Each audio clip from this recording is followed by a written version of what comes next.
साल 1816 नेपाल के गोरखा शासन और ब्रिटिश हुकूमत के बीच सुगौली संधि फाइनल हुई। इस संधि में दोनों हुकूमतों के बीच मित्रता के साथ ही भूभाग के बंटवारे को लेकर भी शर्तें तय की गईं। गोरखा राज और ब्रिटेन के बीच ये भी तय हुआ कि ब्रिटिश आर्मी में गोरखाओं को शामिल किया जाएगा।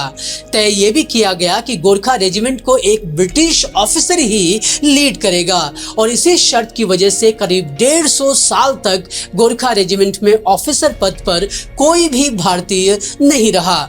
1947 में जब भारत आजाद हुआ और बंटवारा हुआ तो इस दौरान गोरखा रेजिमेंट भी दो हिस्सों में बंट गई। कुछ रेजिमेंट्स क्वीन विक्टोरिया के हिस्से में चली गई और कुछ भारतीय सेना का हिस्सा बनी। ऐसे में भारतीय सेना में शामिल गोरखा रेजिमेंट के लिए पहले भारतीय ऑफिसर को चुना गया और इस ऑफिसर का नाम था सैम होरुंगजी फ्रामजी जमशेद जी मानेकशॉ, जिन्हें सैम मानेकशॉ कहकर बुलाया जाता था। सैम मानेकशॉ जब पहली बार गोरखा रेजिमेंट के सिपाहियों से मिलने पहुंचे तो उन्होंने गोरखाली में ही वहां खड़े सिपाही से पूछा, तिमरो नाम के छे? तो सिपाही ने जवाब दिया, हरका बहादुर सिंह। सैम ने उससे फिर पूछा, मेरा नाम क्या छ? यानी कि मेरा नाम क्या है? कुछ देर सोचने के बाद उसने जवाब दिया, सैम बहादुर। और इस तरह सैम मानेकशॉ सैम बहादुर बन गए। देश के सबसे सफलतम सेना प्रमुख में गिने जाने वाले सैम मानेकशॉ का ना सिर्फ गोरखाओं से बल्कि उत्तराखंड से भी करीब का नाता रहा है। जीवन में उन्होंने जो कुछ भी हासिल किया था उसका श्रेय वो उत्तराखंड में स्थित अपने स्कूल को दिया करते थे।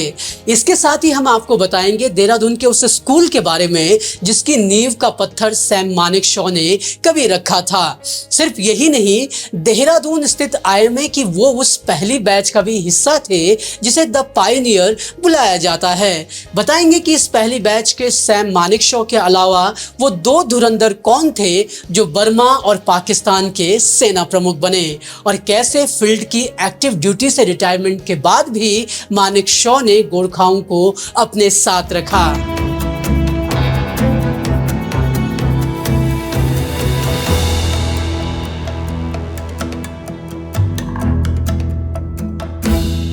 अब इससे पहले कि हम आपको आगे की कहानी बताएं, इस रिपोर्ट को लाइक और शेयर जरूर करें ताकि ज्यादा से ज्यादा लोगों तक ये कहानी पहुंच सके।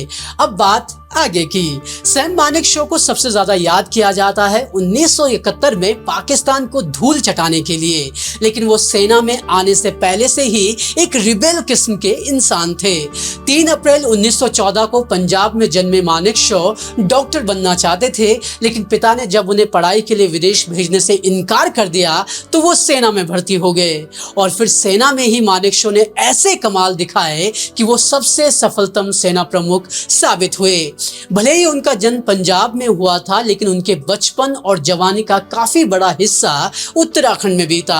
मानेकशॉ की स्कूली पढ़ाई नैनीताल स्थित शेरवुड स्कूल से हुई। सैम जिंदगी में अपनी कामयाबी का श्रेय हमेशा इस स्कूल में हुई पढ़ाई को देते रहे। 1969 में जब मानेकशॉ को चीफ गेस्ट के तौर पर शेरवुड में आमंत्रित किया गया तो उन्होंने इस दौरान अपने अंदाज में यहाँ के बच्चों को संबोधित किया।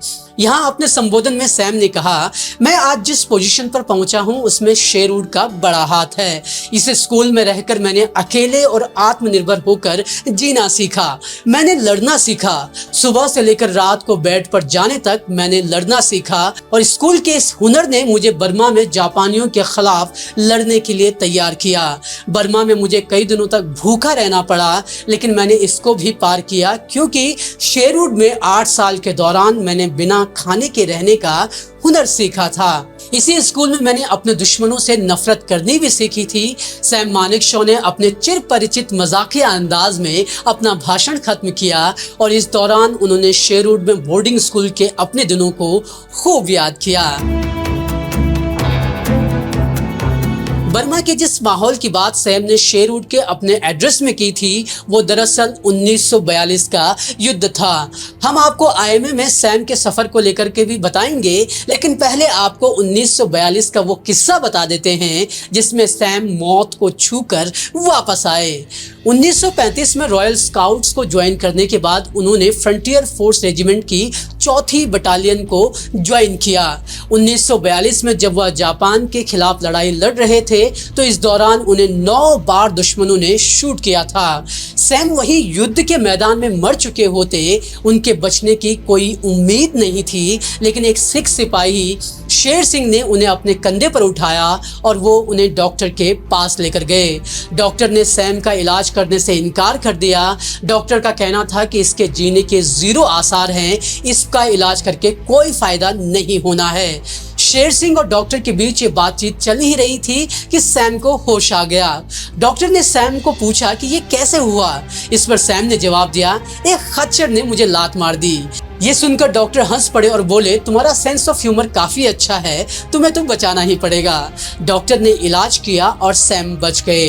बर्मा में मिले इस जीवनदान के बाद सैम ने अपनी जिंदगी में 5 युद्ध देखे और 1971 के युद्ध में वो खुद सेना की कमान संभाल रहे थे। आज भी इस तस्वीर को सच साबित करने का श्रेय सैम को दिया जाता है। ये वही तस्वीर है जिसने सैम को नेशनल हीरो बना दिया था। 1971 का ये इंटरेस्टिंग किस्सा भी हम आपको बताएंगे, लेकिन उससे पहले जान लेते हैं आईएमए में सैम बहादुर के सफर के बारे में। इंडियन मिलिट्री एकेडमी की स्थापना अक्टूबर 1932 में की गई थी। इस अकादमी में सबसे पहले जिन लोगों को ट्रेन किया गया था उनमें से एक थे सैम मानेकशॉ। आईएमए की इस पहली बैच को द पायनियर नाम दिया गया था। यहाँ सबसे पहले ट्रेन होने वाले 40 लोगों में सैम मानेकशॉ के अलावा स्मिथ दुन और मोहम्मद मूसा भी शामिल थे। ये तीनों ही आगे जाकर अपने अपने देश में सेना प्रमुख बने। जहां स्मिथ दुन ने बर्मा में सैन्य प्रमुख की कमान संभाली, तो वहीं मूसा पाकिस्तान के सैन्य प्रमुख बने और सैम भारत के। आईएमए से ट्रेन होने के बाद करीब 40 साल तक मानेकशॉ ने सेना में रहते हुए देश की सेवा की।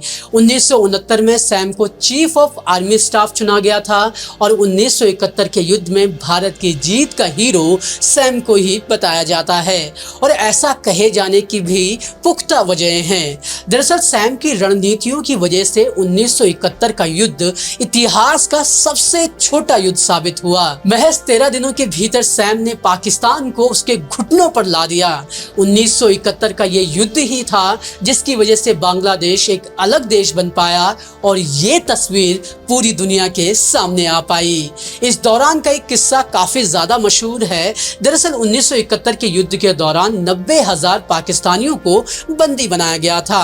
युद्ध बंदी शिविर में पाकिस्तानी सेना के सूबेदार मेजर से किसी ने अंदर आने की अनुमति मांगी। सूबेदार मेजर ने जब अनुमति मांगने वाले की तरफ देखा तो वो कोई और नहीं बल्कि भारतीय सेना के प्रमुख जनरल सैम मानेकशॉ थे। इस दौरान सैम मानेकशॉ ने न सिर्फ वहां की व्यवस्थाओं के बारे में पूछा बल्कि वो हंस खेल कर सबसे मिले भी। उनके लिए बनाए गए भोजन को भी उन्होंने चखा और सैनिकों का हाल चाल भी पूछा। जब सैम वहां से बाहर जाने लगे तो सूबेदार मेजर ने कहा, मुझे अब मालूम चला कि भारत युद्ध क्यों जीता। भारत इसलिए युद्ध जीता क्योंकि आप जैसा लीडर इनके साथ है।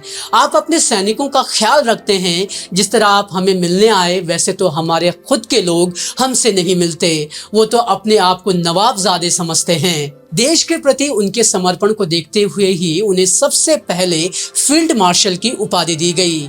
फील्ड मार्शल कभी भी रिटायर्ड नहीं होते।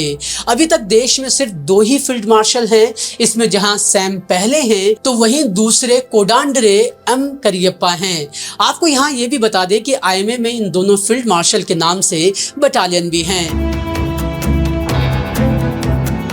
सैम मानेकशॉ ने 11 अक्टूबर 1966 में देहरादून स्थित 58 जीटीसी जूनियर हाई स्कूल की नींव भी रखी थी। देहरादून कैंट में मुख्यमंत्री आवास के करीब बना ये स्कूल अब बंदी के कगार पर है। दरअसल ये सेना की भूमि पर बना है और अब सेना अपनी जमीन वापस मांग रही है। खैर ये तो बात हो गई मौजूदा स्थिति की, लेकिन सैम मानेकशॉ का गोरखाओं से नाता भी जिंदगी भर जुड़ा रहा। जब वे सेना की एक्टिव ड्यूटी से रिटायर हुए तो उन्होंने अपने पुराने गोरखा सहयोगियों को साथ रख लिया और उनके जीवन के आखिरी वक्त तक ये गोरखा उनकी सेवा में जुटे रहे। अपने पोते को 2002 में दिए गए एक इंटरव्यू में सैम एक गोरखा सहयोगी से गोरखाली में ही बात करते हुए देखे जा सकते हैं। गोरखा रेजिमेंट का होने पर सैम को कितना नाज था वो उनके इस बयान से पता चलता है, जिसमें उन्होंने कहा था कि जो कहता है कि उसे मरने से डर नहीं लगता वो या तो झूठ बोल रहा है या फिर गोरखा है। सैम मानेकशॉ जब तक रहे वो देश सेवा में जुटे रहे। 27 जून 2008 को तमिलनाडु के वेलिंगटन में उनका निधन हो गया। भारतीय सेना में कार्यरत रहने के दौरान हमेशा चर्चाओं में रहने वाले सैम मानेकशॉ एक बार फिर चर्चा में हैं। सैम मानेकशॉ पर मेघना गुलजार के डायरेक्शन में फिल्म लाई जा रही है। इस फिल्म में सैम मानेकशॉ की जिंदगी को पर्दे पर दिखाया जाएगा। फिल्म का टीजर आ चुका है और अब इस फिल्म में उनकी जिंदगी की झलक दिखेगी, जिसमें देहरादून भी नजर आने वाला है।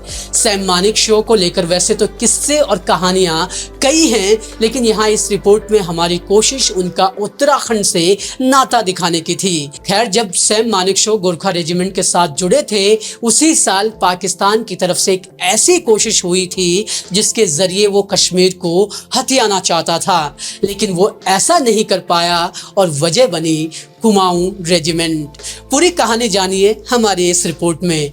जरूर देखें और जरूर बताएं कि आपको हमारी ये प्रस्तुति कैसी लगी। साथ ही हमारे चैनल को लाइक, शेयर और सब्सक्राइब करना ना भूलें। धन्यवाद।